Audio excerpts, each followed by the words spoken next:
Hi guys, ఈరోజు కూడా ఎప్పటిలాగే మా గ్యాంగ్తో కలిసి తాటికాయలకి రావడం జరిగింది. మా ఊరికి దగ్గరలో ఉన్నటువంటి కాలువ దగ్గర వరుసన కొన్ని తాటి చెట్లు ఉంటాయన్నమాట.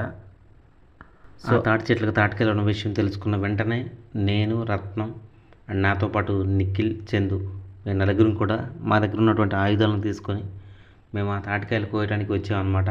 సో చూస్తున్నారు కదా, రత్నం వచ్చిన వెంటనే తన పని తను మొదలెట్టేశాడనమాట. మా దగ్గర ఉన్నటువంటి ఆ కొడవలను తీసుకొని తను చాలా సింపుల్గా చెట్టు ఎక్కేశాడు. ఈ గ్యాప్లో నాతో పాటు వచ్చినటువంటి నిఖిల్, చందుగాళ్ళతో కొంచెం చిట్ చాట్ జరిపాను. సో వాళ్ళు నాకేం చెప్పారంటే ఇలా రావడం వాళ్ళకి చాలా హ్యాపీగా ఉందని చెప్పారు.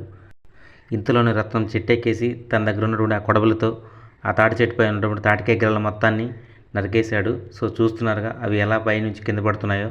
సో కింద పడి చల్లా చెదిరి అయిపోయినటువంటి ఆ తాటికాయల మొత్తాన్ని మేమంతా కలిసి ఒక పట్టలో వేసుకొని వాటన్నిటిని ఒక దగ్గర చేర్చాం ఫ్రెండ్స్.